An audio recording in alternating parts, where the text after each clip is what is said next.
কত কষ্ট করে বড় মাছটা আমি ধরেছিলাম, আর এখন কিনা সেটা হারিয়ে গেল। কেঁদো না তুমি, তোমার কষ্ট আমি বুঝতে পেরেছি। দাঁড়াও, তোমাকে আমি একটা জাদুর জাল দিচ্ছি। এই জাল দিয়ে তুমি প্রতিদিন মাছ ধরতে পারবে। যদি জালে মাছ ধরা না পড়ে? তাছাড়া জাল দিয়ে কিভাবে মাছ ধরতে হয় সেটাও আমি জানি না।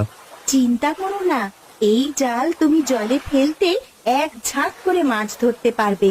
তোমাকে কষ্ট করে আর মাছ খুঁজতেও হবে না। সত্যি বলছো? এই জাল জলে ফেলতে এক ঝাঁক করে মাছ ধরতে পারবো?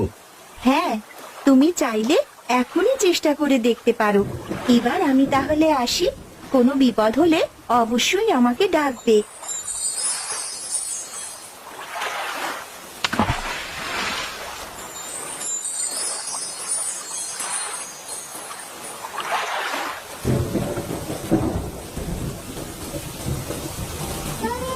গিন্নি, নিমকি, তোরা কোথায়?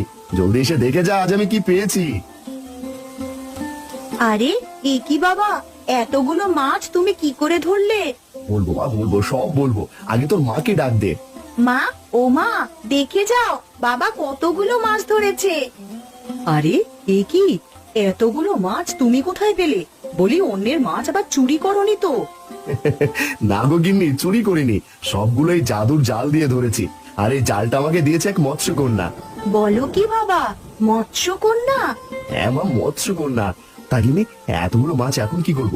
বাজারে নিলেও তো সব বিক্রি করা যাবে না। বাবা চলো আমরা ফিশ ফ্রাই করে খাই, আর যা থাকবে তা বিক্রি করে দেব। আরে বাহ নিমকি, তুই তো দারুণ একটা বুদ্ধি দিয়েছিস। গিন্নি যাও, সবগুলো মাছ ফিশ ফ্রাই করো।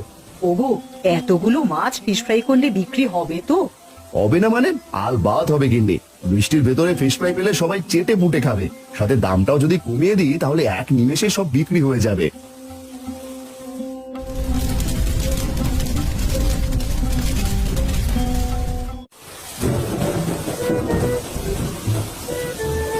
আরে জগাই, এই গাড়িতে কি বিক্রি করছিস? ফিশ ফ্রাই বিক্রি করছি গো রতন দা। কি ফিশ ফ্রাই?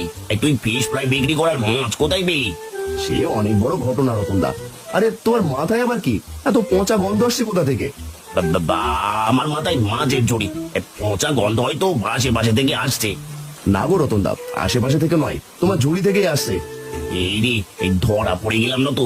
ইস, ধরা পড়ে গেলে শ্যামলী দিদি আমাকে একদমই আস্ত রাখবে না। না না, এখনই কেটে পড়ি। কি হলো রতন দা, কিছু না বলেই চলে যাচ্ছ কেন?